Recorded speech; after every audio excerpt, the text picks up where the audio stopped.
Hi, my name is Masha Gessen. I'm actually not here to be a part of the panel, but I am here to say a couple of words about why the panel is here.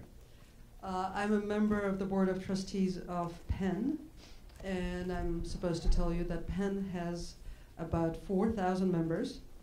And on behalf of the members and the trustees and the staff, it's my great pleasure to welcome you to the 11th annual PEN World Voices Festival of International Literature, which is on for another day and a half. PEN is an organization of writers active in more than 100 countries. We're the only organization dedicated to defending free expression and celebrating literary culture. We work on behalf of jailed and threatened writers, as I think you have heard a lot in the last week and a half. And we fight against censorship and surveillance and offer provocative literary programming. For more information about PEN and details on other festival events, you can visit pen.org or visit the table outside where also books are sold and learn about becoming a member and receive a discount if you join in person. We're expanding our reach and activities and would love for you to be a part of it. So please sign up for our newsletter, like us on Facebook, and follow us on Twitter. I'd also like to thank the sponsors, supporters, and volunteers who make PEN World Voices Festival possible. And thank you for being part of the audience. And thank you for coming today. And thank you to the guests. And I actually can't wait to hear what they have to say. Thank you. One of them needs this microphone. Thank you. Welcome, everyone. Our event today is called On Ukraine from the Inside. And we'll be having a conversation with the people who made the documentary film called The Russian Woodpecker. It won a grand jury prize at the Sundance Film Festival this year. We will not be showing the entire film today. The rules of film world require us to only show it in certain venues in certain ways, but we will be showing clips of the film. And we will be talking with the people who are responsible for making the film. But if you want to see the entire film, it's going to be playing in BAM this summer. It's mid-June, I think like June 23rd. So mark your calendars. My name is Dora Komiak. I'm a member of the board of the U.S. nonprofit called Razom, which is an organization that supports the development of a successful Ukraine. And I'll be moderating the conversation today. So in venues like this, as well as in academic and policy venues, we don't often get to hear from people directly from Ukraine. So I'm really excited that the festival organizers decided to bring the people who made the Russian Woodpecker to this festival and to give people a chance who live and work in Ukraine to speak a bit about what's happening there now and what they think will be happening in the future. So I'm going to try to talk as little as possible, but I'll talk a lot at the very beginning. So Fedor Alexandrovich, who I'll introduce in a minute, will be able to talk about the project, as will Ram. I want to thank the Trust for Mutual Understanding. Is there anyone here from TMU today? That's a really cool organization that made this event possible. They pay for artists from Ukraine and from other countries in the region to come to the US and do projects like this. So big shout out to them for that. And if someone comes in, we'll thank them again.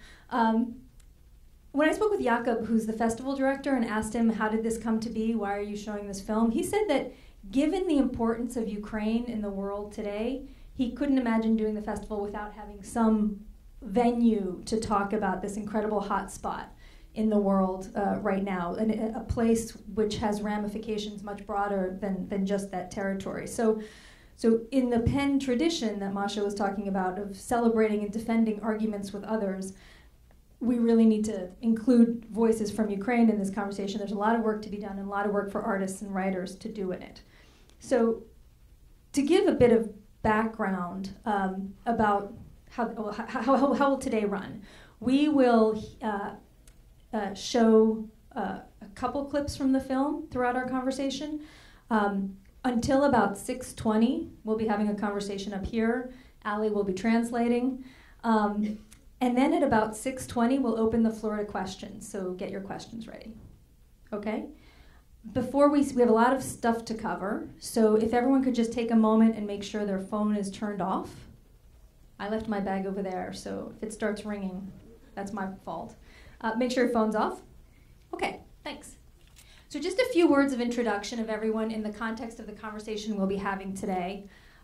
First, I want to introduce Devineni, over here, a longtime Ukrainian, an old Ukrainian name. He is the founder of Radopalex Films, Press, and Magazines, which is based in New York, Sao Paulo, and New Delhi. And he is the producer of the film. He's a producer of the film The Russian Woodpecker. He's also one of the creators of Priya's Shakti, which is an augmented reality comic book that's also been presented as part of the Penn Festival, which is really cool. And Ram will be talking about how the film came to be. Fedor Alexandrovich, right here, is a Ukrainian poet, artist, and independent filmmaker. He is both the inspiration for and the star of the documentary film The Russian Woodpecker. He's presented over 40 performances in theaters throughout Ukraine, and you can see his paintings at his website, fedoralexandrovich.com. And how to spell that, you can look it up in your program, because everyone's bio is in there. Fedor traces his family history back to the 1500s in the land that is now Ukraine. And his family tree tells the intertwined, complex threads of the history of this part of the world that has very real ramifications today. So we'll talk a little bit about that. Artem Ryzhikov is a cinematographer who studied at Karpenka-Kara in KU with some of the most well-regarded filmmakers. He has been taking pictures since he was 15 years old and has volunteered on Maidan and has tons of awards and has been in the war zone in the East and has just an incredible collection of photographs. But today I want to let you know that he grew up in a town called Bila Tserkva. His father was a Soviet military test pilot, like a Top Gun, Tom Cruise type probably. And after the dissolution of the Soviet Union, Artem's dad had to come up with a new line of work. So he took pictures of kids with Santa Claus, which blended into a world of wedding photography, and gave Artem a camera. And we're lucky for that because of where he's come. But he started taking pictures for money way back as a teenager. So we've talked about the film. My name is Dora, as I said. I'm a native New Yorker. I was born to parents who fled both the Nazi and the Soviet regime in what is now Ukraine. I've been traveling to Ukraine for the past 25 years, and I lived there for several years. The day Chernobyl blew, I was doing my oral exams for my Saturday Ukrainian school. So this is an intensely personal conversation for me as well. If you want to know more about anyone here, go to pennworldvoices.org. And that's everyone who's on stage. Two more introductions. One, I want to introduce Ukraine. Who has traveled to Ukraine? All right, about half the room. That's awesome. So Ukraine, just to make sure we're all on the same page, 45 million people, land mass about the size of France, located between Poland and Russia, gave up its nuclear arsenal in the early 90s. In 2013, peaceful protests started. They turned violent in 2014, ousted a pro-Moscow president. Russia invaded, took over Crimea. War is going on now. There's a ceasefire. New parliament and new president is trying to introduce a lot of reforms. But the thing about Ukraine is it was so closed for so long, and people spoke on behalf of Ukraine. Rarely you heard directly from Ukraine. Either Moscow was talking about Ukraine, or now Washington is talking about Ukraine. But Ukraine needs to talk about Ukraine, and that's what we're going to do today. So we'll start by getting a little taste about the film. Ram, if you want to introduce the trailer and take it over. It's a good start, an Indian guy talking about Ukraine. Opening up Ukraine. Which is actually probably the explanation of this film. Let me introduce actually the director, Chad Gracia, who's not here. He's in Europe right now at a festival. And literally 18 months ago, 2 years ago, Chad came to one of my films, and I only made one film up until then, and said, I want to make a documentary. Never made a documentary in his life. And so we went to the bookstore, got him some books on how to make a documentary. and watched a lot of films, and 18 months later he wins the Grand Jury Prize at Sundance. So, but how we got to that point is quite an extraordinary story, and it's really these two gentlemen's, which is their story. So Chad and I first went to Ukraine. Well, Chad's been to Ukraine many times, and he's fluent in Russian. And I went with Chad the first time, and we started, filming this extraordinary artist here, who we all thought was totally crazy, but also one of the most beautifully spoken and profound people that either of us met. And he kept telling us about this radio tower, huge radio tower called the Woodpecker. And when Chad first heard the word woodpecker, he thought it was a strange bird, maybe migrating through Ukraine or something like that. Didn't understand what it was. And then went online and saw this extraordinary metallic Soviet tower, which you will see in the trailer, and became very fascinated by that. And of course, very fascinated by Fyodor. And we started filming, not knowing what was going to happen. There was it was more about an eccentric artist discovering this tower, and we thought we'd make a little science film that we would put on YouTube, 5-7 minutes, because there was nothing out there on the web about this tower called the Woodpecker. And we kind of, as we were filming, Fyodor started developing through, we ended up setting up a lot of interviews from people in Chernobyl to a lot of other people, because the tower is located very close to Chernobyl. And as we were filming, Fyodor was literally in front of us developing this grand conspiracy about the Soviets blowing up Chernobyl on purpose to cover up this radio tower that never worked. And I won't give too much away because you will see a bit of it in the trailer, but it was quite remarkable seeing it sort of open up right in front of us. And after we finished filming, this was months before the Maidan and all the revolution started, we thought we were done. We went back to New York, they were happy, and we were starting to edit stuff together, and literally the revolution broke out, and Chad went back, and Artyom, who then became the DP. I was initially the first DP, and then Artyom took it over because he was in Ukraine, and he was literally spending every waking hour sleeping in Maidan for weeks and months up until the big crackdown. And when the crackdown happened, some extraordinary things happened. First, Artyom, while filming, got shot. Literally, he had his camera up to here. And because he had his camera in his face, the bullet went through the camera and into his arm. If he didn't have the camera up, he would have been shot in the head, which happened to 2 people left and right of him, were killed by snipers.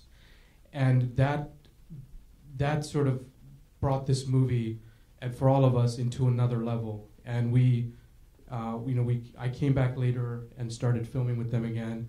And then Chad, of course, was spending a lot of time in Ukraine, working with these 2 people on the story. And we wrapped up, and the rest is history. We got into Sundance, and every screening we had at Sundance, 5 screenings, were all standing ovations. And everyone, literally after the first or second screening, came up to us and said, "You're going to win the Grand Jury Prize." And that's what happened. And Chad went from studying documentary films at the New York Public Library to becoming a world-renowned filmmaker in less than 1 year. It's quite extraordinary. Anyway, that's the prelude to the discussion. So let's maybe run the trailer, the first clip.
We also have our composer here, Katya. She's in the back, who's done a phenomenal score. And please see her if you can after the movie. So the film is really 3 stories.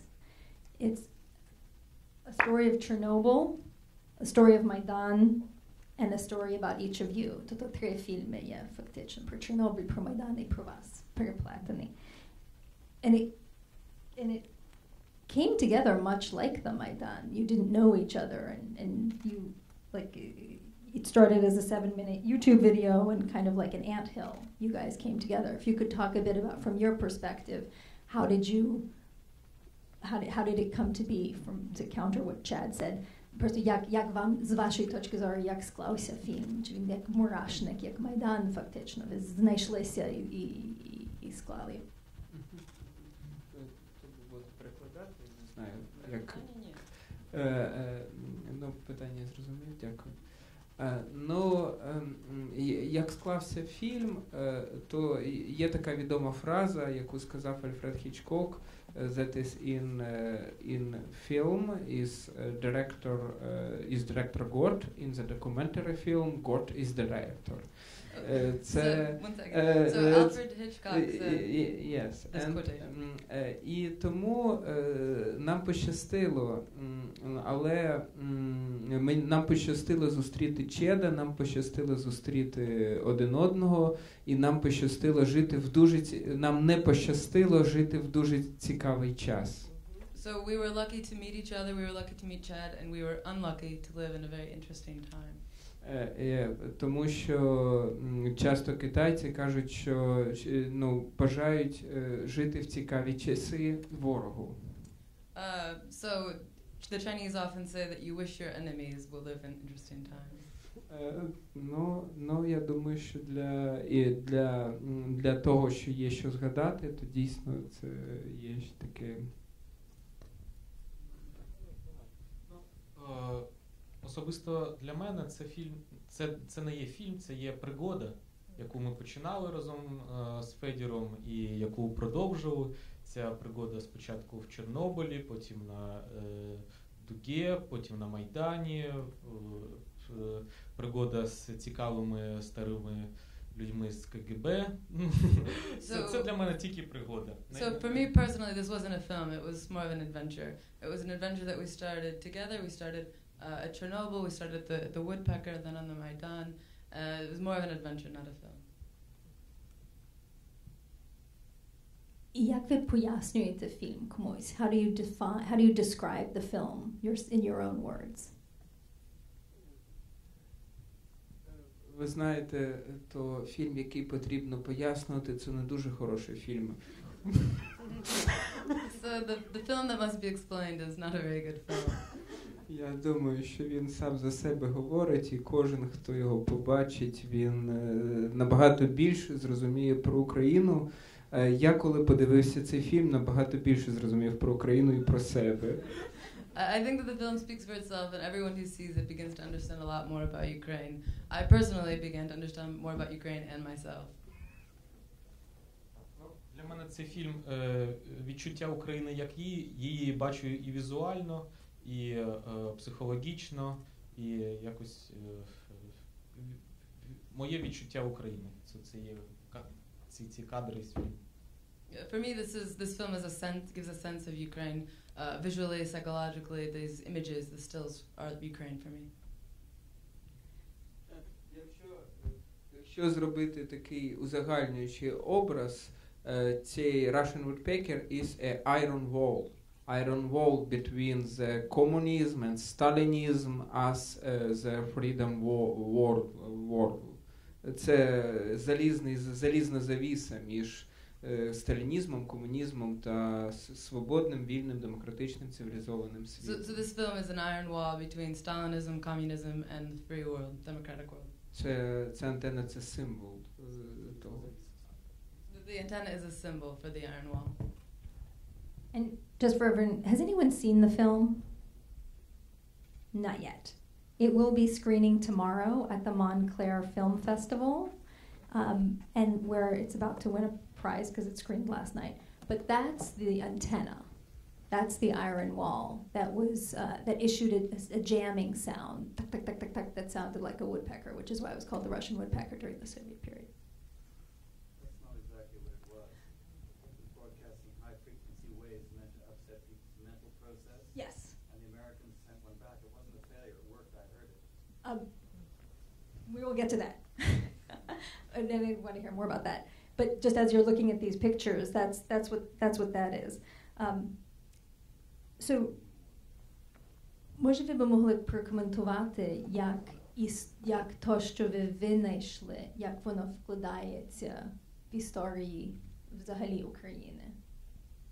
If you can comment on how what you discovered in the film sort of fits into the general history of Ukraine. What did you discover?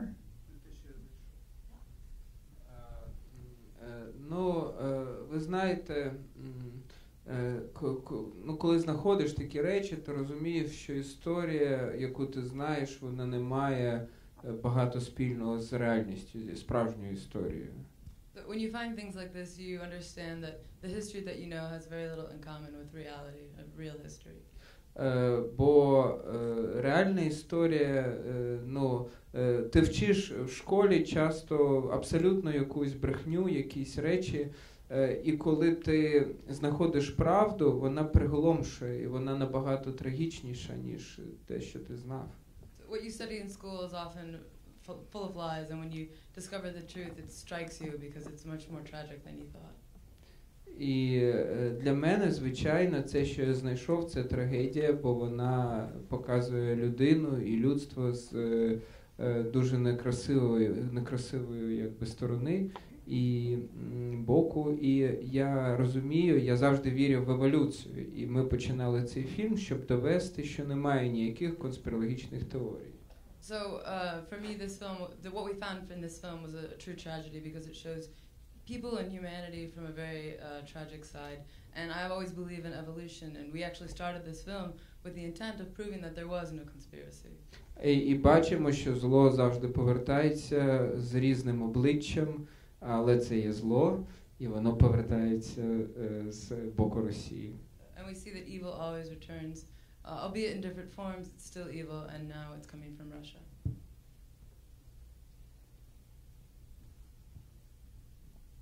So I wonder if now, покажемо кліп з Майдану. I want to give everyone in the room a bit of a flavor of the film. The trailer gave you an overview of it. But if we can show the second clip, which is a piece of the film, just one set of scenes, and then we'll talk a little bit more about it.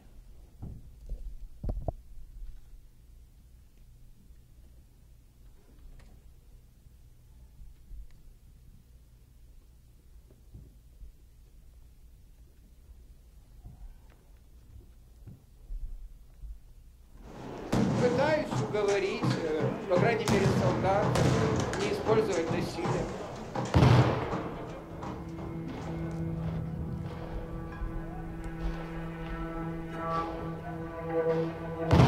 Палки стоят, будет вас бить. Этого государства завтра не будет. Не может быть государство вопреки людям. Кладите щиты и лезьте туда. Советский Союз обязательно требует реванша и толкает мир к Третьей мировой войне. Если не остановить ее здесь, если не остановить ее сейчас, будет поздно.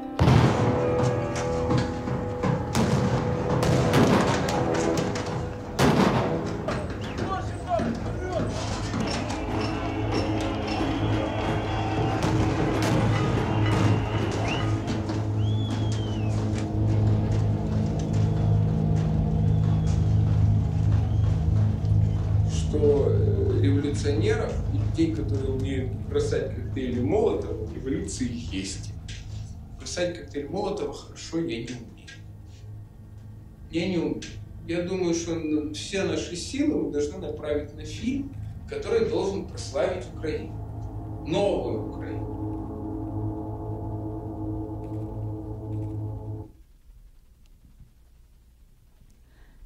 Of course, як ви знімали фільм, Майдан стався. So just by chance, in the course of shooting the film about the antenna in Chernobyl, Maidan broke out, and that got woven into the whole story. Якщо ви можете говорити про роль особистої особи, бо ви зробили рішення брати інтерв'ю з людьми і зробити фільм, як ви вирішили займатися саме тим? So I'm curious about the role of the individual in creating a revolution like this. So how did you make the decision to weave in Maidan into the story and actually stand up and interview people who were once very, very powerful? Ви брали інтерв'ю з такими дуже поважними чиновниками. По-перше, це знов те саме запитання, як ми вирішили знімати фільм. Коли я кажу, що Бог є директор, то це все так склалося. Але Майдан – це був дуже вибух і творчості, бо коли ми кажемо про Майдан, то ми знаємо вже, що коли відбувався Майдан, вийшло 14 книжок, 14 томів поезії Майдану лише. So this is kind of the same question as before. I say, God helped us make this film. But when we talk about the Maidan, it really was kind of an explosion. And even in that short time, 14 volumes of poetry from the Maidan itself have come out. І, звичайно, зараз війна руйнує життя і людей, які там на Донбасі. Це є знов геноцид. Геноцид, який розв'язаний Росією, бо Росія контролює ці території, вона їх окупувала. Це є геноцид російський. And now war truly is ruining life, especially in the east. What we're seeing happening is genocide, and this is a genocide connected with Russia, because Russia is controlling what's happening. І це є культурний геноцид, бо той вибух поезії, той вибух мистецтва, який би міг бути зараз в Україні, який би бачив світ, він не відбувається, бо митці пішли на фронт як солдати. And this is a cultural genocide, because all of the poetry, all of the culture that we could be seeing right now, that the world could be seeing from Ukraine, is not happening because all of these people have gone to fight in the war. І ця доля, вона завжди спіткала Україну, бо завжди ми маємо розстріляне відродження, ми маємо історію, як Росія зібрала кобзарів на конференцію поетів, і на конференцію про поезію, і всіх 700 поетів вбила. This is a fate that has been following Ukraine for a while. We have the history of the executed generation. We have the story of the kobzars, who are the traveling musicians, who were all gathered together at a poetry convention, and all 700 of them were killed. І якщо ви думаєте, що Америка дуже далеко від цих проблем і дуже далеко від України, то я хочу нагадати, що кожен геноцид, що Голодомор 33-го року, він робився, щоб закупити американське остаткування фірми Кана і побудувати індустріалізацію СССР тоді. And if you think that America is far from this genocide, I'd like to remind you that in 1933, the Holodomor, the Great Terror Famine, it happened because the grain was stolen so that they could buy technology and machines from the United States to build industry in the Soviet Union. Це були кроваві гроші, і з того починалася Друга світова війна. Так Сталін годував Другу світову війну.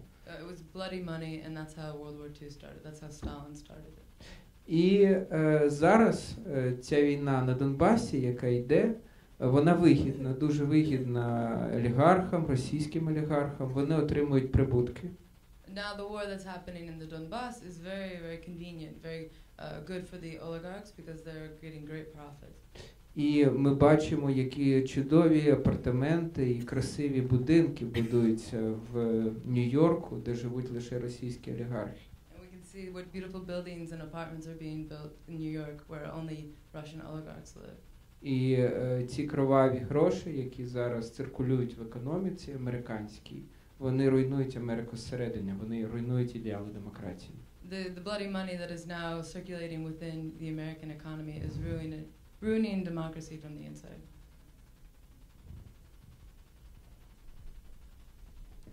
То як можна з тим боротися? What can we do about that? Can't leave a question like it's just too much of a downer. Ви знаєте, коли задають велике, з цим можна не боротися, але потім люди будуть за це покарані. you can't do anything about this, but people will be punished for it later. Коли ви берете гроші вбивці, то після того він вас вб'є. So when you take money from a murderer, he murders you later. То думайте. But think about it. Я про відкриття зараз поговорю. Fedor was invited to participate in the opening night of the Penn World Voices Festival, which took place on Monday. Anyone was there? Who was there? Remember the assignment for a dozen or so writers, including Tom Stoppard, it was kind of cool, was to imagine the world in 2050 and to write a best case scenario and a worst case scenario for 2050.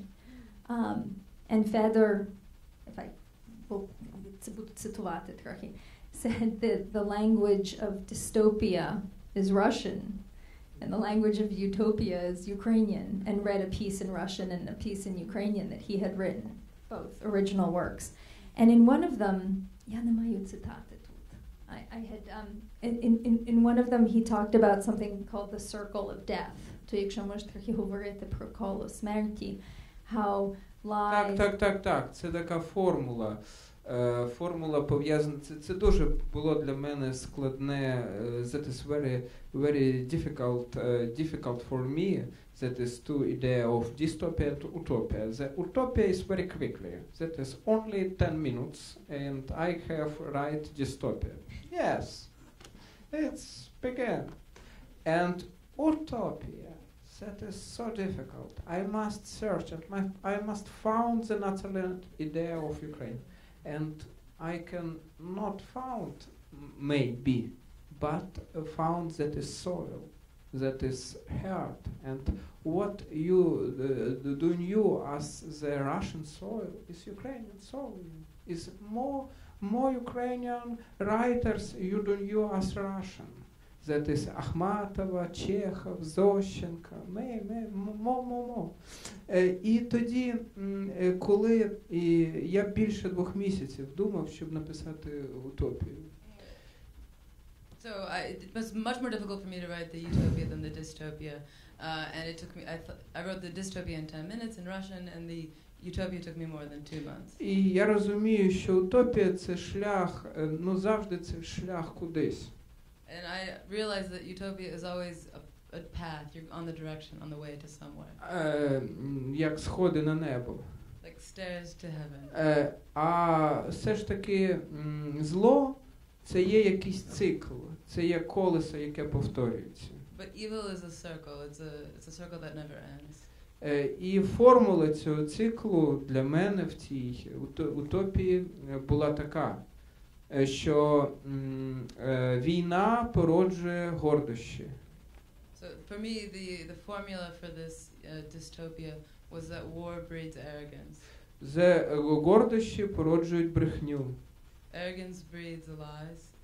Брехня породжує корупцію. Lies, corruption. Корупція породжує насильство. Corruption, violence. Насильство породжує війну. Violence, war. І все починається спочатку. And everything starts over.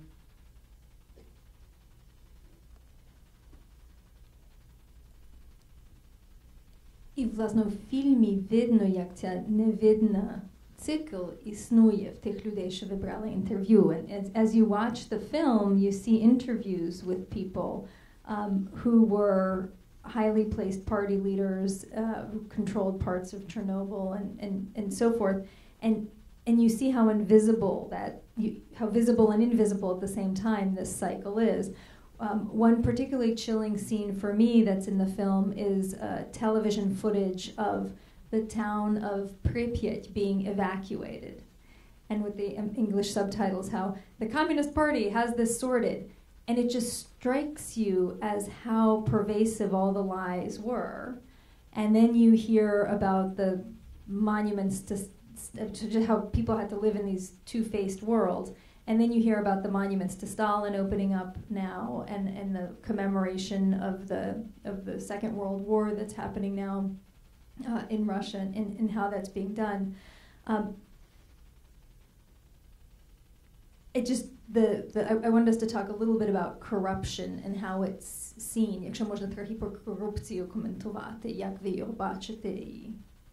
Ну, бачите, це навіть не лише корупція, це зло взагалі, бо знаєте, корупція, проблема корупції в тому, що багато хто сприймається як добро.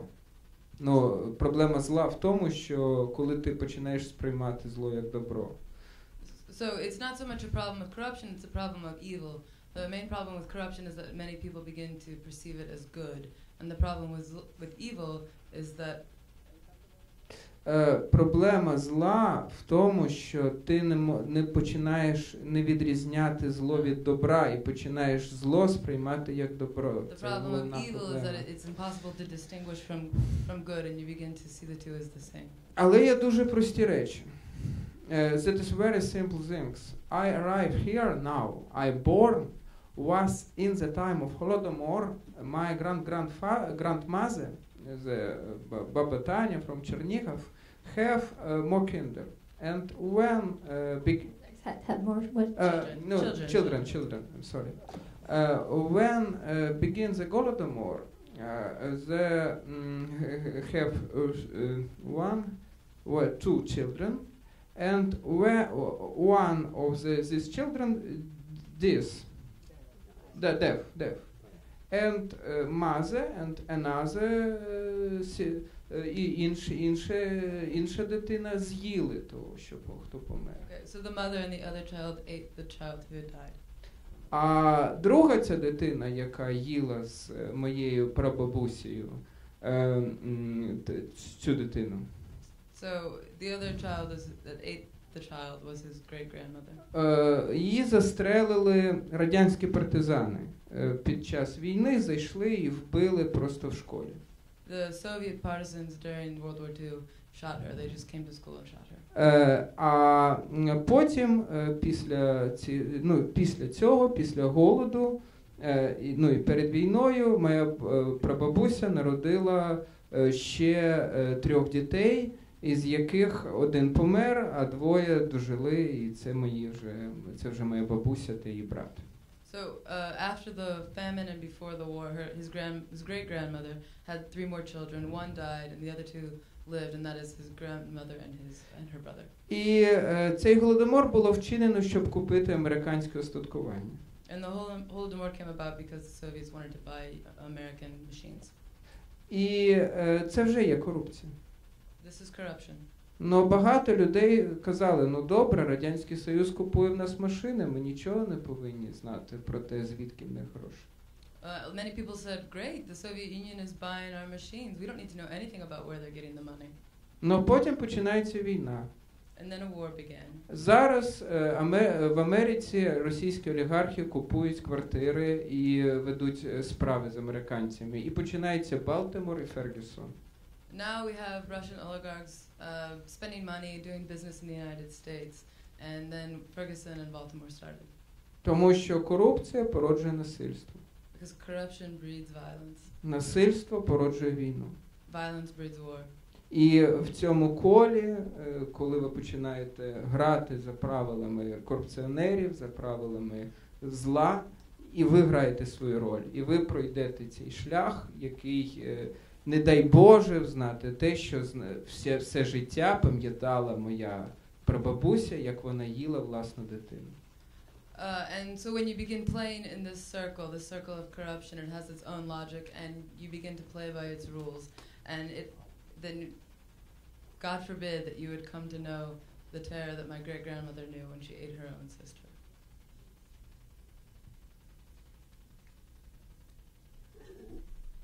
Тут добре описує, як в історії України є трагедія за трагедією за трагедією, і питання, як далеко Україна дійде тим разом, що вона відкрита.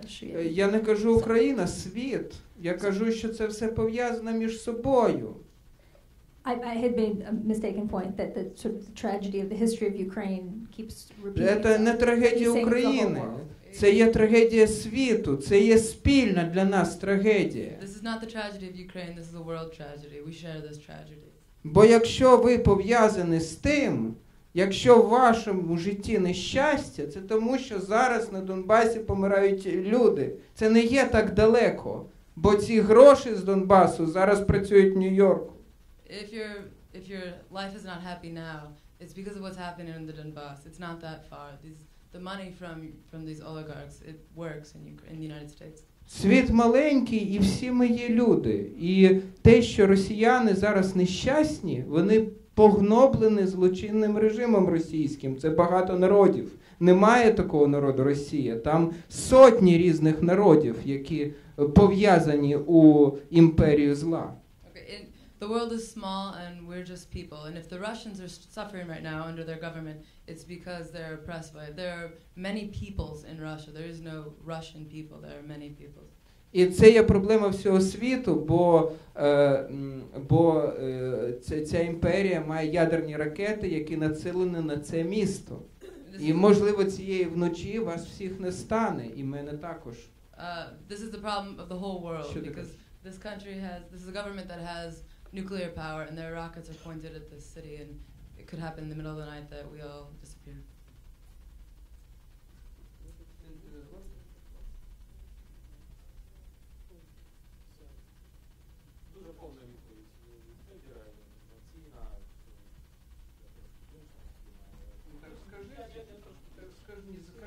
This is a very emotional answer from Fedor, and I see things slightly differently, but I'll say so later.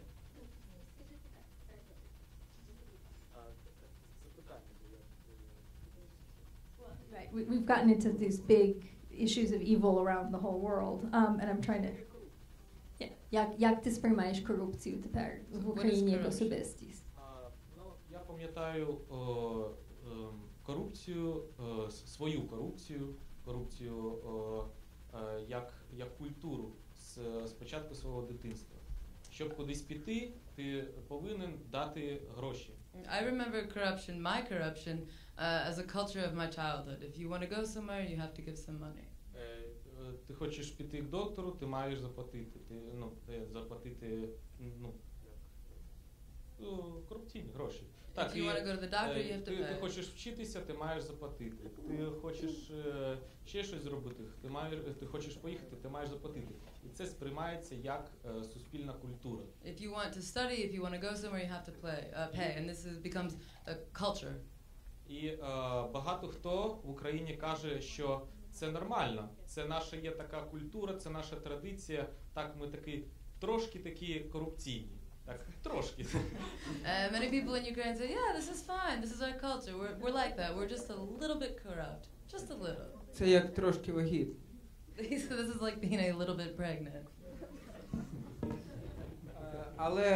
Але це неможливо, бо маленька корупція породжує велика корупція породжує насильство породжує війну. But this is not possible because little corruption breeds much larger corruption and then violence and war. І зрозуміло, що це повинні зрозуміти в Україні, повинні зрозуміти політики, але допомогти цьому повинен цілий світ. This needs to be understood in Ukraine, especially by politicians, but the whole world is required to help in this. Тому що радянська система, комунізм і сталінізм – це був як вірус, який знищує нормальні відносини між людьми. The Soviet system of communism and Stalinism was like a virus that destroyed normal human relations. І саме знищення людських нормальних стосунків – це є найбільша проблема пострадянської території. І іноді корупція вважається чимось добрим, тому що це якісь стосунки. And so the destruction of human relations is the biggest problem of the legacy of the Soviet Union. And sometimes corruption is perceived as something good because it's at least some type of interaction. Я б дуже хотів, я не знаю, як це сказати, я б дуже хотів, щоб кожен, хто є корупціонер, уявляв, що він їсть людське м'ясо в цей час. I don't know how to do this, but I would really like for every corrupt person to imagine himself eating human flesh at the time of taking a bribe, etc. І так є дійсно, бо корупція – це вкрадені гроші від незахищених людей. And it really is like that because corruption is the stealing of money from undefended people. І в зв'язку з тим, що це є світова проблема, я хочу запросити людей тут задавати запитання. So given the fact that this is a problem around the whole world, not unique to Ukraine, I want to open up the floor to questions. So we as all human beings on this planet have an opportunity to ask questions about any of the topics or we've covered or any other ones. Are there any questions? And I'll call on them. I'll have to repeat the question. Yes, ma'am. Yes, I had hoped if not to see the film, at least to learn a little bit more about it, which right now I don't think I have. Okay, you had, just to repeat the question, she had said that she had hoped to see the film, but if not to see it, to learn a little bit more about it, which she feels she hasn't quite gotten yet. Вона хоче знати більше про фільм. Фільм про те, як зробили, хто зробив, для чого Чорнобильську катастрофу. Про час, про мене, про мою родину. І про те, що ця катастрофа була скоєна, щоб прикрити проєкт озброєння. Okay, so the film is about Chernobyl, the Chernobyl catastrophe. Who did it, how, why. The film is also about myself and my family and about time and about the fact that Chernobyl was brought about to cover up the rapid armament. Фільм трошки про історію України і про перечуття війни. The film is also about the history of Ukraine and about the build-up to a war, premonition of war.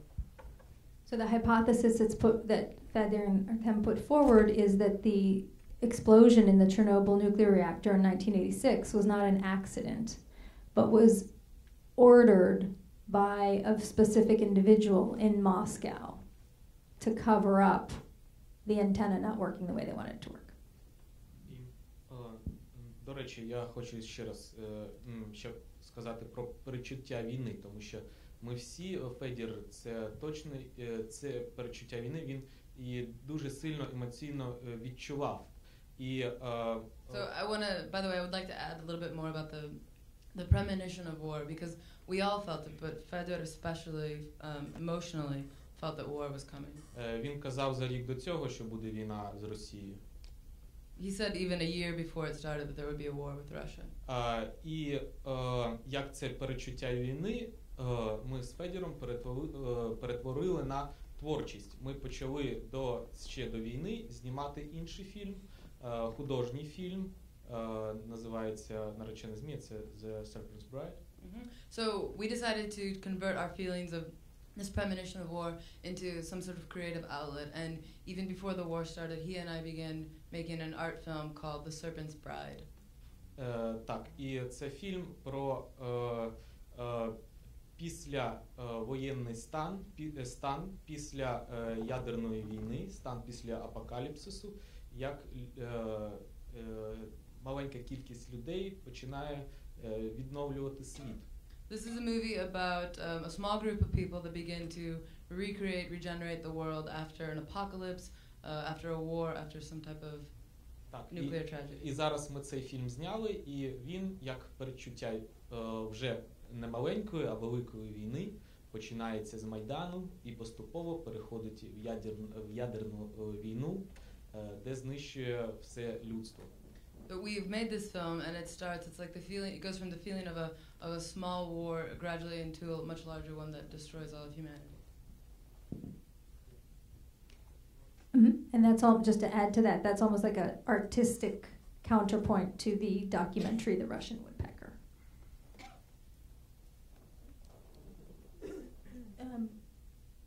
Ще питання, і потім буде. Yeah. Yes, ma'am.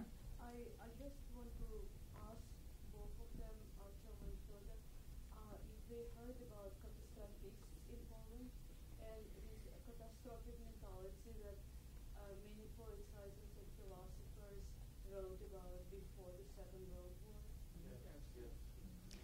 Just to repeat the questions, are they familiar with the work of the catastrophists? Catastrophists, which is a group of poets and writers who wrote in Poland just before World War II.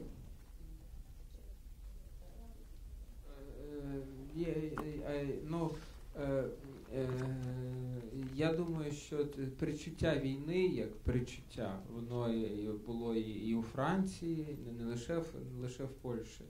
І, ну, і взагалі це зміна філософських систем, і зміна, дуже сильна зміна світу, за яким не встигає якась частина людства, бо зараз світ змінився за останні 10 років з цифрових технологій. І So this premonition that you speak of, it was not only in Poland, it was also in France, and I sort of see this as picking up on changes in the world, and there's a portion of humanity that doesn't keep up with the changes. But in the last 10 years, for example, the world has begun to change rather quickly. І причуття війни, ну, звичайно, російська культура, вона загострена на літературній складовій завжди, але є ще й візуальна складова, є складова в образотворчому мистецтві, це можна побачити, як відчуваєш війну, як переживаєш і як відчуваєш війну, бо експресіонізм – це скоріше не є враження після війни, а це є перечуття Другої світової, як це не дивно. He's speaking of literature. You can see this in Russia. He says, and expressionism isn't so much a premonition of war. It sort of comes after World War II. Ну, я маю на увазі німецький експресіонізм. German expressionism. І я думаю, що війну перечували усі Другу світову. He thinks that also in Russia people anticipated World War II. І зараз ми маємо таку саму ситуацію в мистецтві, коли ми бачимо, що мистецтво перечуває війну. Дуже великий зріз мистецтва. We have the same situation now in art, where we can see that the art is anticipating the war. There's been a huge explosion in art.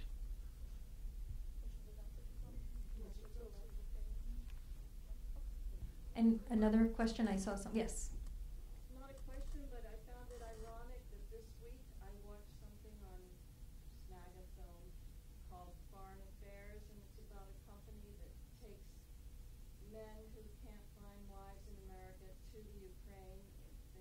It's very expensive. It was shot, I think, in 2005. And they go there with great expectations. They go to these parties, and these women, for whatever reason, want to leave the Ukraine, can't find a husband, choose not to find a husband. But there is equal exploitation on both sides. Some of the women set up false marriages. Certainly these men are coming over from Australia, not just America, with money to try to win people. And it's everywhere. This ability for money to squeeze the soul out of people. So the question, or the comment was about the ability of people to exploit each other from both sides, and the example of brides sort of being arranged from Ukraine to people in America and people in Australia. That's a comment. That's pytanie, okay.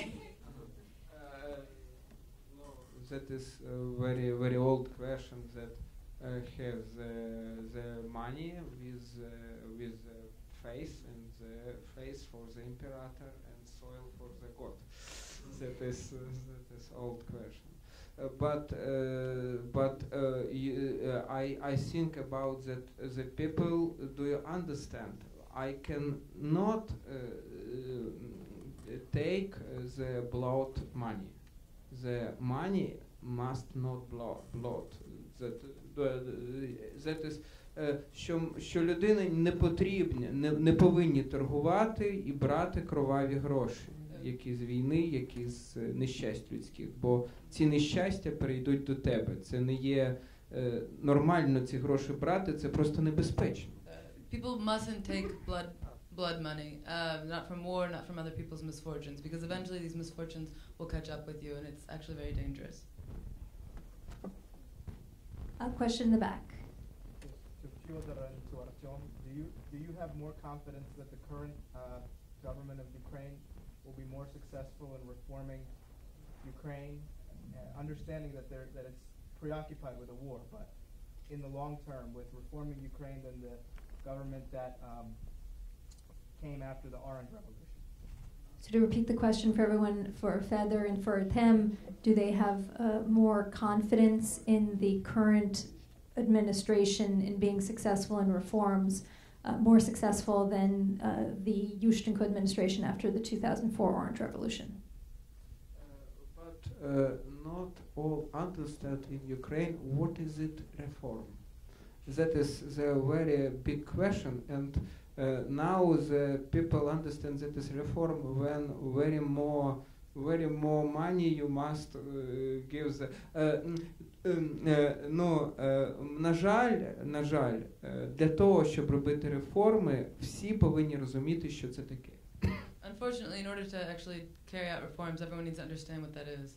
Для того потрібно, щоб люди, які є в державі, вони були освічені не радянською системою освіти. And for this, it's important that the people who are in the government were educated not under the Soviet Union. Бо найгірший спадок, що залишив Радянський Союз, це система освіти, яка не пояснює, як працює держава, як працює політекономіка. So the worst legacy of the Soviet Union is the educational system, which does not explain how the government works, how the politics works. І більшість наших професорів, вони є такі липові професора, які навчали комунізму, а тепер вже навчають політекономії і такому іншому. The majority of our professors are from the Soviet Union, where they studied communism, and now they're teaching political economy. Вони не розуміють, як це працює. But they don't understand how it works. І тому з'являється корупція, тому що більшість чиновників, я не кажу, міністри, може, розуміють уряд, я кажу про ланку посадовців велику, яку складає держава. And this is why we have corruption. And I'm not talking about maybe the ministers. The ministers might understand, but what's important here is the whole series of bureaucrats that actually make up the government. They don't understand. Тому для того, щоб проводити реформи, Україна повинна провести люстрацію. So in order to have reforms, Ukraine must conduct lustration. А провести люстрацію заважає корупція. But corruption is preventing that from happening. Бо це все друзі, і як їх можна звільнити? Because these are their friends, and how could they fire them? А якщо не друзі, то він має компромат на тебе. And if he's not your friend, then he has blackmail on you. І для цьому повинен зарадити світ. Допомогти ілюструвати наших чиновників. Не давати гроші, поки вони є. So a call to the world to help us conduct lustration. Don't give them money. Платити за кожного звільненого чиновника в Україні. Pay Ukraine for every fired bureaucrat. Так, я хочу відповісти по питанню, чи є більше можливостей у Порошенка, ніж у Ющенка. Я гадаю, так, про ці реформи, що політики розуміють ці реформи як переділ грошей та влади, який зараз дуже сильно є в Україні. Але I understand that the politicians understand these reforms, that they'll be getting money from them. З одної кишені до іншої кишені. Just moving money around from one pocket to another. Це реформа. Але у сьогоднішньої групи політиків, наскільки мені вдалося це поспілкуватися, то є трошечки розуміння того, що вони будуть наступні після Януковича. So at least as far as I've been able to understand from my conversations, the politicians we have today at least understand a little bit that they'll be next after Yanukovych. І це, на жаль, але це моє відчуття, що це трапиться. And unfortunately, however, it is my feeling this will happen. Тому що зміни не приходять так швидко, а люди в Україні багато розлючених, мають образу, і ті, що зараз на фронті, коли вони повернуться додому, то може трапитись лихо, дуже велике. So unfortunately, I think this might actually happen. The changes don't come that fast. People are offended, people are upset, and we have all these people fighting on the front, and when they return, I see that it's very quite possible that another revolution would occur. Я продовжу цю думку. Це сумна думка. Let me continue. Це не тому, що люди не розуміють ситуацію. Зараз люди розуміють, і люди дають шанс уряду. This isn't because people don't understand the situation. People do understand, and they're giving the government a chance. Великий прошарок бюрократів не розуміє. It's the great layer of bureaucrats that don't understand. І ми маємо ворогів, які розуміють, як знищувати зсередині державу. Ми маємо дуже багато агентів російських в цьому бюрократичному прошарку. And we have enemies. There are quite a few Russian agents in this bureaucratic system, and they understand how to destroy it from the inside. Ідеологічних агентів. І ми маємо саме агентів, які приїжджають і починають робити заворушення в Україні, які приїжджають з Росії, щоб знищити Україну. And we have agents coming from Russia that come to Ukraine from Russia to destroy it. Ну як? Що мені сказати? Є небезпека, але може і Бог це бачить, і може ми вистоїмо. What am I to say? Yes, there's a danger, but maybe God will see this and maybe we'll withstand it. Ну, якщо Україна впаде і почнеться дійсно після України війна з НАТО і велика війна з Росією, бо без України Росія не має сили. If Ukraine falls and a great big war starts with NATO, because without Ukraine, Russia has no power. Україна – це і душа, і сила Росії, і інтелектуальна міць Росії також. Ukraine is the soul and the intellectual force of Ukraine. Russia. І коли Росія поглине Україну, вона стане на третину більше, бо населення Росії 150 мільйонів людей, а Україна 50 мільйонів. So, and if Russia consumes Ukraine, it will become increased by 1/3. The population of Ukraine is about 50 million, and Russia is about 150 million. І це є люди освічені. These are educated people. І вони будуть, якщо будуть окуповані Росією, ну як показує історія моєї родини, вони будуть співпрацювати з Росією, бо будуть відчувати, що їх світ покинув на призволяще. And if they're occupied by Ukraine, as history shows us, as the history of my family shows us, they're going to cooperate with Russia because they'll feel like the world has abandoned them. І кожного разу ціна стає вищою. Під час Чечні ціна була дуже маленька. Першої війни з Чечнею. And every time the price of this gets higher. The first war with Chechnya had a very low price. Під час війни з Грузією ціна вже була більша. The war with Georgia had already a higher price. Зараз під час війни з Україною ціна вже висока, дуже висока. And now in this war with Ukraine the price is very high. А якщо зараз не заплатити ці гроші, не прикласти цих зусиль, під час наступної війни, яка буде, якщо Україна впаде, можливо, людство стане банкрутом. If we don't pay this money now, that is, put forth the efforts to put an end to this war, because if Ukraine falls, there will be another war, and perhaps the price will be bankruptcy for humanity. І його не стане. It will be no more. Бо Росія і ця система людських відносин в Росії, як комунізм, і сталінізм, і та, що є зараз, корупціонізм, я би сказав. So in Russia, the system of human relations, Stalinism, communism, and I would say corruptionism. Це є як пустеля, не як країна. It makes it like a desert, not a country. Вона поширюється, і Росія менш заселена, ніж Сахара. It expands. Russia has a lower population than the Sahara. На квадратний кілометр я маю на увазі. Density. Це дійсно так. Це є ріки, є земля, є ліси, все є, а люди не хочуть там жити. I'm being serious. Everything is there. They have rivers, they have forests, they have earth, and people don't want to live there. І йдуть війною на інші країни. And they attack other countries. І це є поширення пустелі, і це потрібно зупинити. This is the expansion of a desert, and it must be stopped. In the back, a question? Yeah, a lot of the ethic of connectedness and seeing things from this very top level view that you're talking about.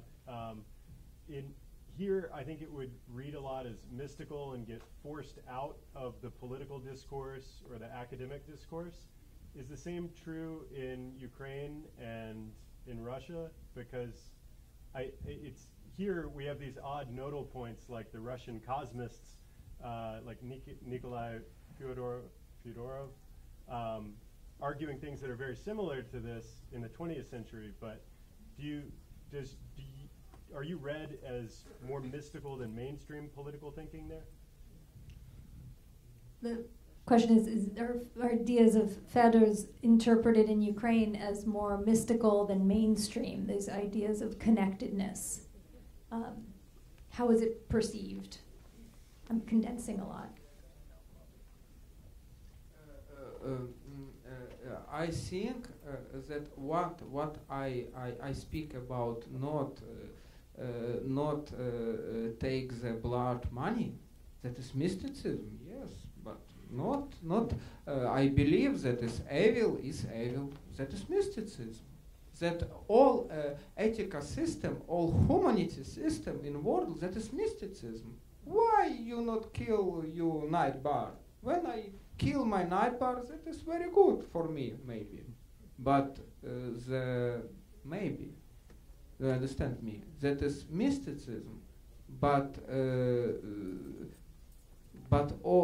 все, що придумала людина, релігія, все, що є цивілізація, це є містично. So everything that people have come up with, everything that civilization has dreamed up, is all mysticism. And Якщо зараз би з'явилася середньовічна людина і побачила машини, літаки, метро. If someone from the Middle Ages now were able to appear here on stage and see cars, airplanes, the subway. Вона сказала б, це містика, вони чаклуни, це містицизм. She would say, this is mysticism, they're sorcerers. Цивілізаційні цінності – це містицизм, але чи хочете ви жити в Росії без цих цінностей, чи в Північній Кореї? Civilization, values of civilization are mysticism, but would you like to live without them in Russia or maybe in North Korea?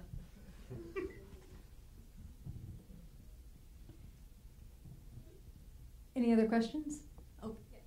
Well, in keeping with that, he talks often about God. And I'm interested in what relationship you have with God and religion or mysticism. Your optimism comes, you connect it with God. The question is that, coming from a comment that he's mentioned God a few times, what is his relationship to religion? Ну, знаєте, я вже боюся, що наступне питання буде дуже якесь особисте. You know, I'm getting afraid that the next question will be very personal. Ну, знаєте, це особисті справи. It's a personal matter. І, ну, можна сказати, що я непогано відношуся до Бога. I can say that I feel okay about God. Yes. Can you mention a little more about where the movie has been shown aside from Sundance and what the response has been? Yes. The question is if we can talk a bit more about where the film has been shown and what the response has been. Хочу говорити про. Ми мали 6 показів у Санденсі, потім декілька кінофестивалів там подорожував, так, протягом місяця. So the film was shown 6 times at Sundance and then also at a handful of festivals. This film Russian Woodpecker now in the world different festivals, more festivals in world now show in the Romania, in the Ukraine, in the Hungary, in the Australia, in the Tel Aviv, in the Dubai, more country very interesting this film. То цього року доля цього фільму це фестивалі, тобто всі крупні фестивалі, документальні фестивалі світу. So for this year at least, the film's destiny is to be shown at festivals. Так, завтра ви можете побачити його в Монклер, через місяць в БАМ. As was mentioned, tomorrow it can be seen in Montclair and in a month at BAM in Brooklyn. Oh, by the way, we won Montclair Festival today.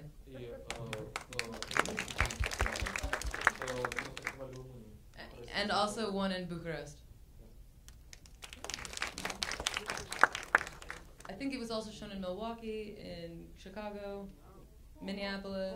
More, but I hope that is interest for this film not only festivals and the intellectual public of festivals. that film thank Chad Grazia that is very interesting as he has made this film very interesting.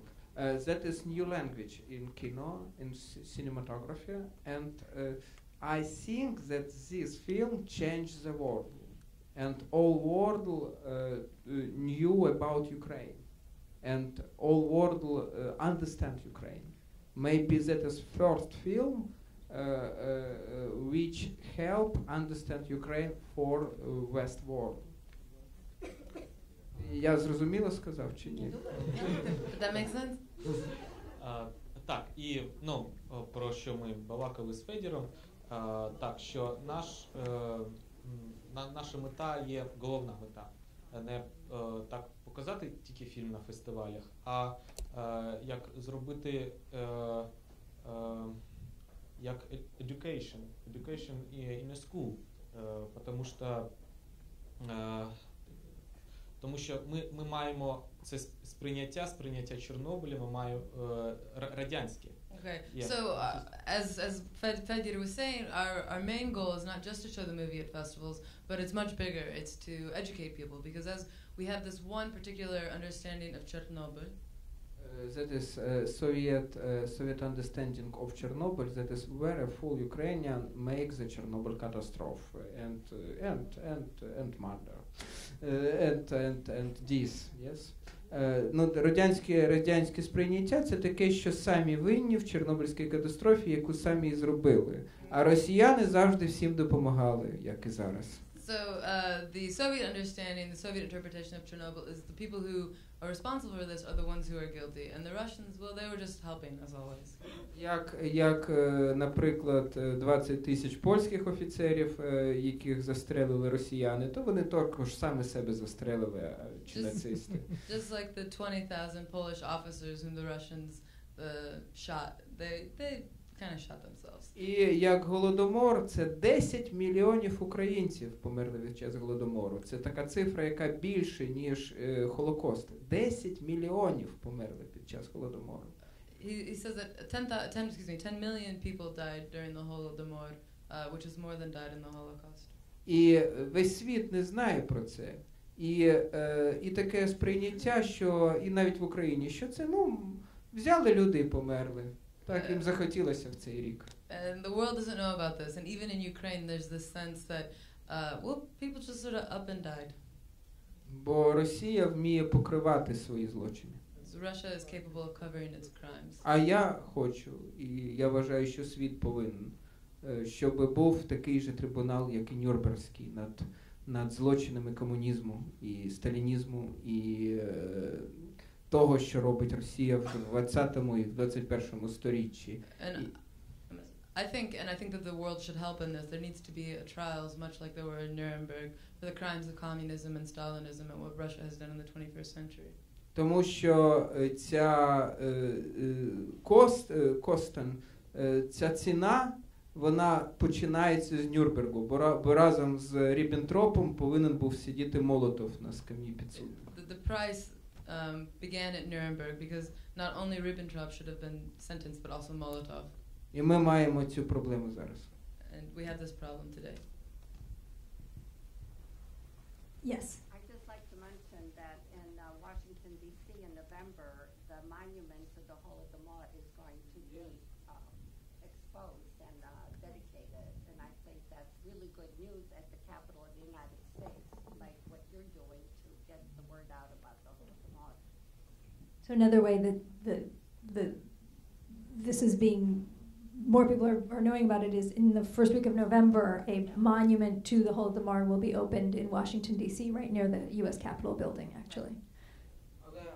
Але ми маємо не лише Голодомор, ми маємо і першу війну, окупацію України Росією у 18-24 році. Ми маємо не один Голодомор, а 5 штучних голодів протягом 32, з 23 по 48 рік. Ми маємо Другу світову війну, яка вся пройшла на території України. We have not only the Holodomor, we have also other tragedies, including the World War I, the occupation by Russia, There were 5 artificial famines. World War II, which occurred on the territory of Ukraine. Ми маємо Чорнобильську катастрофу, ми маємо війну на Донбасі зараз. Це все один злодійський кримінальний почерк сталінізму. We have Chernobyl, we have the war in the Donbass today, and this is all sort of signed by the criminal handwriting of Stalin. Yes. І ми маємо, на жаль, з тих всіх нещасть, нерозуміння того, як працює держава. Це головна проблема України. So the main problem of Ukraine is that out of all of these misfortunes, we don't understand how government should work.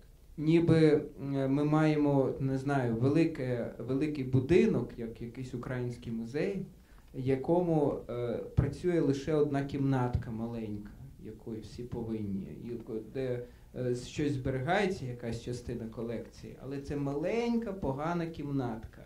А весь великий будинок концептуально не працює. So it's almost like we have a really large building, but like the Ukrainian museum, but only one room works, and it has a small collection, and it's all in that one room, and the rest of the whole building is just empty, conceptually not being used. І людям, які є при владі в цьому будинку, здається, що вони працюють. And the people who are in charge of this building, they think that they're working. А насправді вони працюють собі і державі на зло часто. В цьому будинку. But in this building, they're not working. They're creating problems and evil. І нерозуміння цього, що ти робиш кожен день, і пиха від того, що ти щось робиш, воно знищує ці добрі наміри, які є у всіх, які приходять працювати для України. Okay, and the inability to understand what you're actually doing every day, and the arrogance that you think you're doing something, destroys all the intentions, the good intentions of the people who come to work for the good of Ukraine. Бо в Росії є велика проблема. Росія, вона не зважає на людське життя. Russia has a big problem. Russia doesn't care about human life. Але дуже зважає на людські ідеї. Їй це цікаво. But cares a lot about people's ideas and finds them interesting. В Україні є інша проблема. Українці, вони відчувають людське життя на такому тваринному рівні, вони поважають цінність людського життя. Ukrainians have another problem. Ukrainians understand the value of human life. They feel it on an almost animalistic level. Але зовсім не розуміють, що людські ідеї – це дуже цінна річ. Зовсім не розуміють. But they can't at all understand, comprehend even, that the ideas that people have are very important. І світ повинен пояснити Україні, що насправді ідеї, що інтелігенція в Україні – це найцінніше, що є. Бо ставлення України до науковців, до інтелігенції, воно негідне. The world should teach Ukraine that ideas and the intelligentsia, this is the most important thing that it could have, because the way Ukraine currently treats its creative types and its scholars is not dignified. Я сподіваюся, що це прийде з часом, і сподіваюся, що якщо в Росії велика ціль показати всьому світу, як не треба жити. I hope that this will all change and get better as soon as possible, and I hope that Russia will achieve its goal of showing the rest of the world how not to live. Що все-таки Україна не піде цим шляхом. That Ukraine won't follow the same path. Тому що повага повинна бути не лише до іншої людини, до її життя, як є в Україні. Because you must have respect not only for other people, but also for their lives. А до її розуміння життя, до її ідей, до її здатності вигадувати нематеріальне. To the other people's ideas, to their understanding, to their ability to think of things in a non-material way. Це є слабке місце України. Відсутність театру, політичного театру, відсутність такої, як це сказати, вихору нематеріальних ідей. Підтримки цього вихору. Вихор є, немає підтримки з боку народу. This is Ukraine's weakness. There is no support for the theater, for the arts, for the realm of ideas. І ще дуже велика проблема, якщо ми заговорили про проблеми, це те, що люди бояться сказати про них. Вони такі псевдотолерантні. Another big problem, if we're talking about problems, is that people are afraid to talk about them. They're pseudo-tolerant. Поки сказати правду в обличчя не можуть. They can't speak truth to his face. І це знищує дискурс ідейний. Destroys the discourse of ideas. Мені каже час трейлеру, Артем. They're telling me it's time for the trailer. So,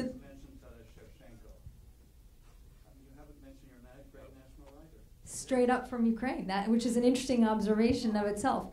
They, because there's a lot more to Ukraine than there's Taras and everybody.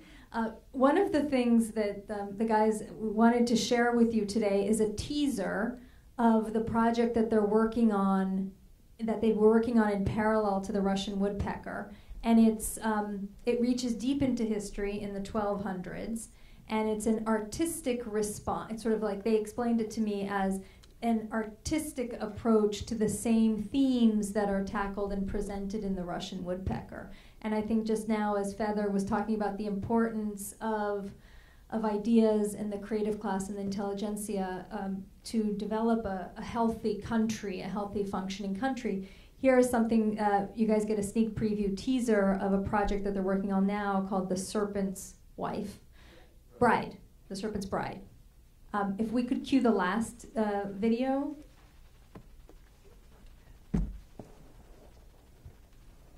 It's a very rough cut.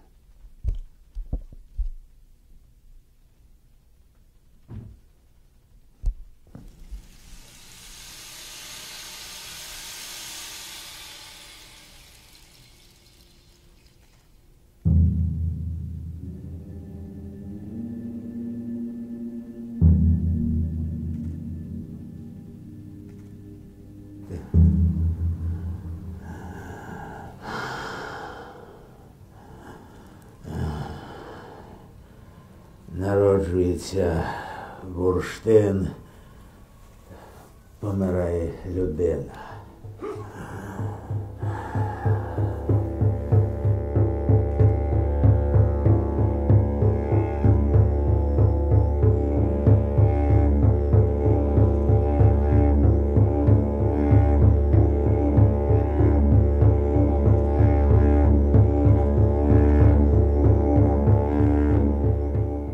Народжується людина, помирає світ.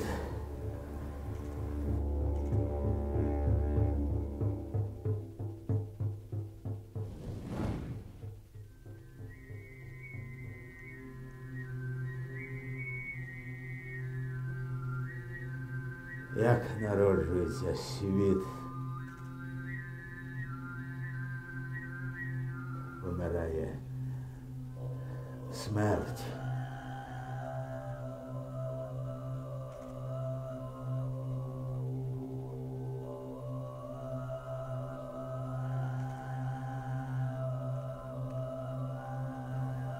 А що вмирає, коли народжується кохання?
Наречена змія.